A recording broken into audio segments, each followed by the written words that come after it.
Jadi sebelum ditemukannya framework, programmer itu memiliki keleluasaan gitu ya, kebebasan yang sebebas-bebasnya gitu ya. Nah, kita kan pernah dengar yang namanya pola pikir gitu ya kan. Kita sering dengar yang namanya pola pikir. Nah, ini kenapa dia nggak sukses gitu kan? Itu karena pola pikirnya kayak gini gitu. Jadi kurang lebih framework itu seperti pola pikir. Assalamualaikum warahmatullahi wabarakatuh, adik-adik. Selamat pagi, selamat Hari Raya Idul Fitri. Mohon maaf lahir dan batin ya. Nah, ini adalah materi pertemuan kedua kita. Oke, sebelum belajar kita berdoa dulu ya. A'udzubillahi minasyaitonirrajim. Bismillahirrahmanirrahim. Rabbi zidni ilma warzuqni fahma waj'alni minas solihin. Ya Allah, tambahkanlah aku ilmu dan berikanlah aku rizki akan kepahaman, dan jadikanlah aku termasuk golongan orang-orang yang soleh. Amin ya rabbal alamin. Oke adik-adik, judul dari materi kita adalah konsep dasar pemrograman framework. Nah, ada 4 kata yang mau kita bahas ya. Tapi sebelumnya perkenalkan, saya Muhammad Zain STMkom ya. Saya dosen sejak 2019. Jadi selama kurang lebih 6 tahun saya mengajar di Pancabudi ya. Dan saya juga praktisi bekerja di perusahaan ya. Kalau praktisi freelance-nya sudah lama berkecimpung, tapi di perusahaan saya memiliki pengalaman 2 tahun di bidang web development. Oke, itu sekedar perkenalan dari saya. Oke, tadi judulnya adalah konsep dasar ya, konsep dasar pemrograman framework. Kita bahas dulu yang namanya konsep. Konsep ini sering kita dengar ya, mengenai banyaklah sering kita dengar ya. Konsep adalah gagasan atau ide dasar yang digunakan untuk menggambarkan atau memahami sesuatu hal, fenomena atau objek tertentu. Dalam konteks yang lebih luas, konsep seringkali berfungsi sebagai kerangka atau panduan untuk memproses informasi dan menyusun pemahaman kita tentang dunia. Jadi adik-adik, kalau disederhanakan, konsep dasar pemrograman framework ya, konsep berasal dari kata konsep yang artinya adalah ide gitu ya, atau gagasan seseorang, gagasan insinyur atau programmer untuk menciptakan era pemrograman yang lebih terstruktur ya, yang lebih mudah dipahami gitu ya. Jadi itulah yang dikatakan konsep ya, bagaimana menyusun cara memprogram ya yang begitu rumit gitu ya, begitu teknis menjadi lebih mudah dipahami ya, menjadi lebih mudah dipahami meskipun bagi orang awam gitu ya.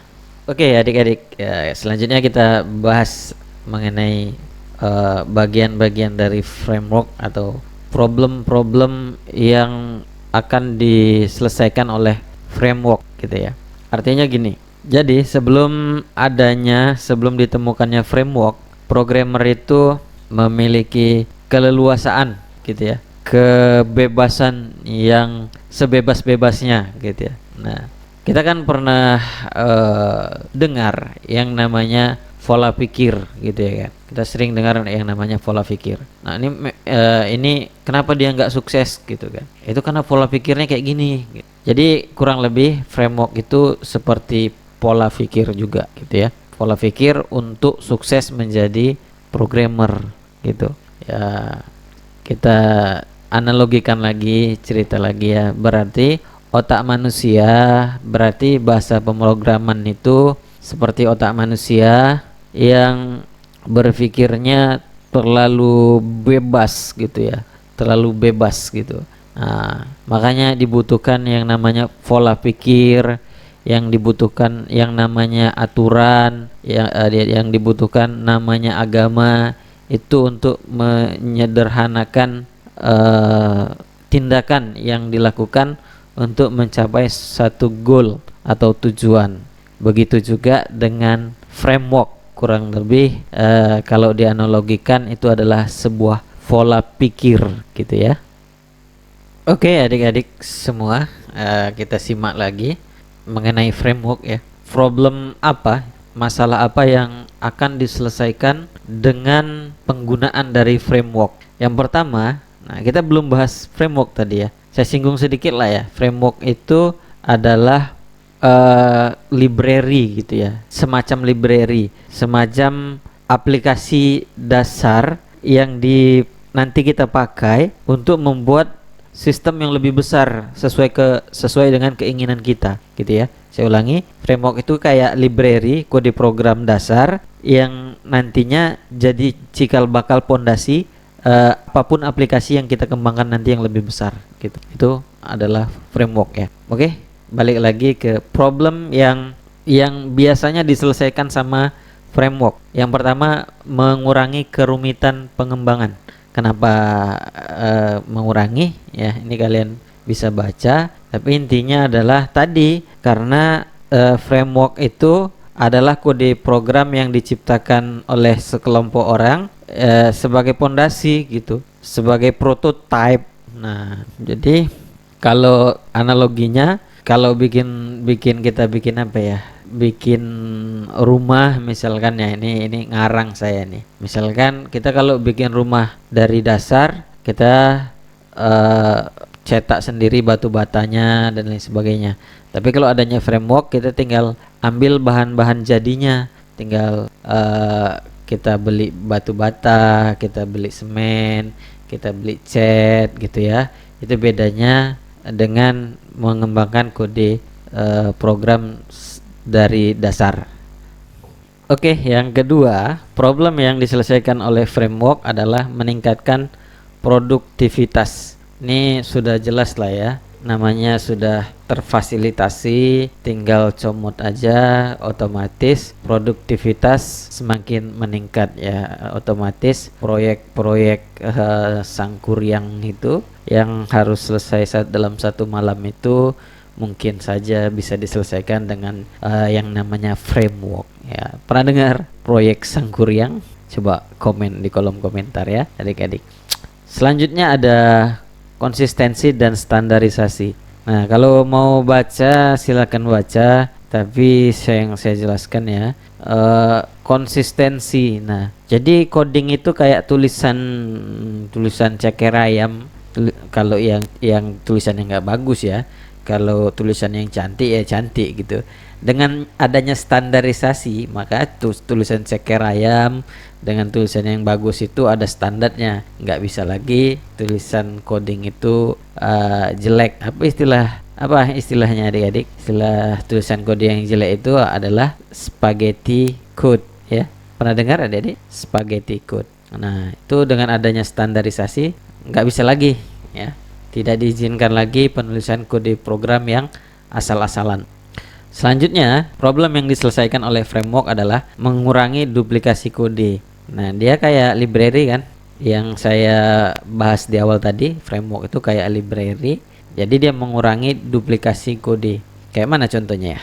Kalau tadi manusia tanpa pola pikir, dia akan melakukan sesuatu itu suka-suka hati dia. Misalkan dia butuh database, dituliskannya connection database bla bla bla.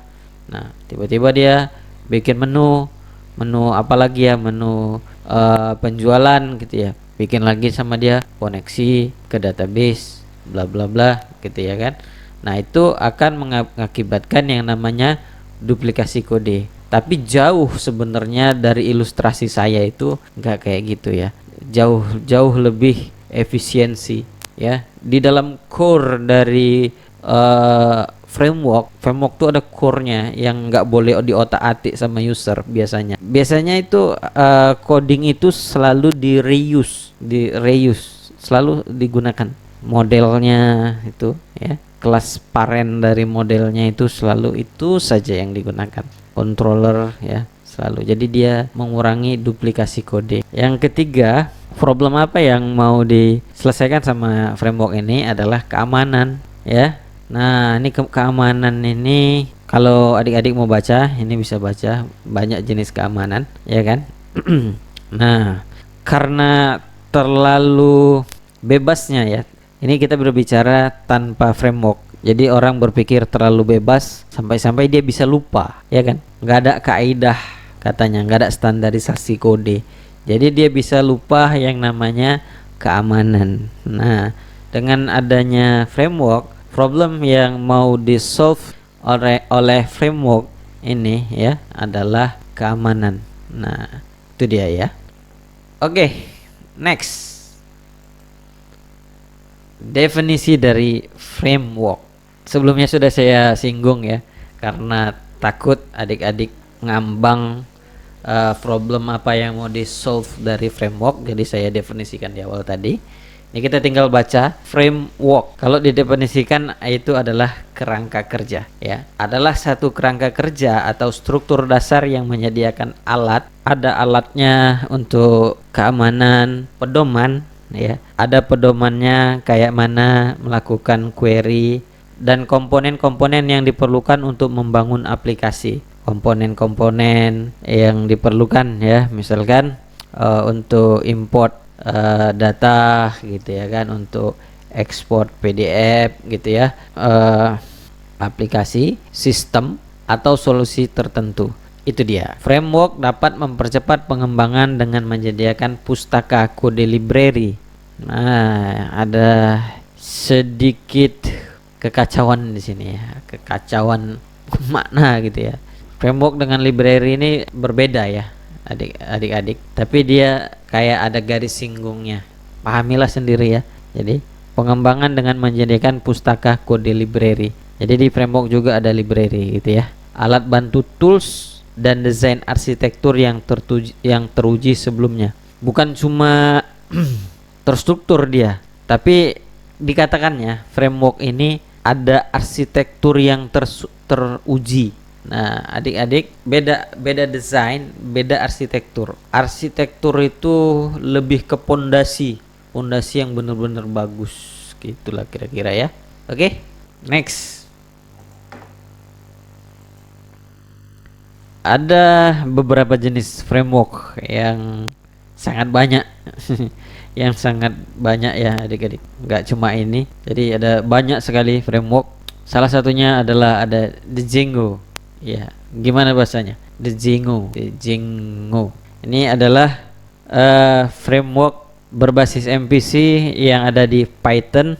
Basisnya web ya. Sekali lagi, ini framework Python untuk pengembangan web. Jadi kalau adik-adik tertarik belajar bahasa Python, nanti untuk AI-nya di situ, kemudian untuk data analisnya di situ disajikan ke dalam website menggunakan framework Django ya. Django ini sangat good ya, sangat mantap. Silakan gitu. Lanjutnya ada Laravel. Nah, ini adalah favorit saya. Laravel ini favorit saya. Basisnya adalah PHP dengan banyaknya dokumentasi tentunya. Laravel ini adalah framework berkonsep MVC, yaitu memisahkan kode antara model, view, dan controller yang akan kita bahas nanti di slide di pertemuan berikutnya. Jadi itu adalah framework yang akan kita bahas selama 1 semester nanti. Nah, kemudian untuk ngenalin, jadi framework ini nggak cuma satu, bahkan framework ini ada bisa dibuat sendiri ya adik-adik. Framework ini bisa dibuat sendiri, dikembangin sendiri. Selanjutnya ada Ruby on Rails. Itu basis pemrogramannya adalah Ruby ya. Selanjutnya ada ASP.NET. Basisnya itu adalah si pagar ya. Baru dengar. Saya udah sering mencoba-coba untuk .NET ini, bahkan bisa membuat website gitu ya. Apa yang nggak berubah adik-adik? Ini menarik didiskusikan. Ini semua ini merujuk ke bahasa pemrograman. Nah, dari semua teknologi web ini apa yang sama nanti, apa kira-kira? Yang sama, bahasa apa yang sama? Kira-kira bahasa apa yang sama digunakan di Django, di Laravel, di Ruby, di ISP? Ada satu bahasa, satu, dua, tiga, empat gitu bahasa yang pasti juga digunakan di situ. Kira-kira apa itu dia? Ya, silakan komen di kolom komentar. Oke. Kemudian ada Angular basisnya TypeScript atau JavaScript ya. Ini saya kurang pahamnya dia ini front end atau back endnya. Jadi kalau dia back end biasanya itu Node.js ya. Node.js itu punya framework lagi gitu ya. Ada Express.js, kemudian ada banyak lah gitu ya. Kemudian ada React, itu basisnya JavaScript. Nah, jadi ada banyak sekali yang namanya framework. Jadi jangan terkejut. Lalu Pak, kenapa sih kita harus belajar framework? Tuh menarik sekali tuh didiskusikan. Coba ya jawab ya. Kenapa kita harus belajar framework gitu? Terus yang jadi pertanyaan, kalian udah siap belum belajar framework? Nah itu dia jadi pertanyaan ya. Framework pengembangan web, kalian sudah siap belum? Sudah lulus belum tadi pemrograman web dasarnya? Oke, next. Selanjutnya kita bahas produk dari framework. Itu ada routing, ada autentikasi, ada ORM, ada template engine, ada middleware, ada validasi input, ada pengujian otomatis, ada security, ada REST API dan WebSocket, ada fitur pengelolaan user, ada deployment dan dokumentasi. Nah, ini saya jadikan soal rangkuman kalian. Rangkumlah ini dalam bentuk pengertian ya. Oke, next. Apakah kamu sudah siap belajar framework pengembangan web? Nah, tentu saja kalian semua adik-adik sudah siap karena sudah lulus mata kuliah pemrograman web dasar. Selamat, kita akan belajar pengembangan web menggunakan framework. Oke, slide terakhir. Nah, dia. Jadilah ahlinya. Kata-kata motivasinya nih ya. Jadilah ahlinya. Peluang karir yang luas, penghasilan yang tinggi, kebebasan dalam bekerja, moto dari programmer. Nah, oke, ini slide terakhir lagi ya, terakhir lagi. Nah, ini dia. Rata-rata gaji programmer untuk pemula junior itu di kisaran 5 juta sampai 8 juta. Lumayan lah ya. 5 juta sampai 8 juta. Untuk middle-nya 8 juta sampai 15 juta. Ini rata-rata gaji di Indonesia. Oke, ini yang slide yang terakhir ya, adik-adik. Terakhir lagi. Nah, ini perusahaan teknologi yang bisa adik-adik lamar. Ini ada Google, ada Microsoft, kemudian ada Facebook. Ya, gantungkanlah cita-cita setinggi langit. Seperti itu, ya. Dan ini adalah latihannya. Latihan jawab di kolom komentar. Buat rangkuman dari video ini, sertakan 3 pertanyaan Anda. Ya, buat rangkuman dari poin-poin yang nggak sempat saya jelaskan. Buat rangkumannya. Sekian, terima kasih. Oke, slide terakhirnya. Terima kasih. Saya Muhammad Zain, menerima kritik dan sarannya. Lebih dan kurang saya mohon maaf. Saya tutup. Wassalamualaikum warahmatullahi wabarakatuh. Jangan lupa di subscribe.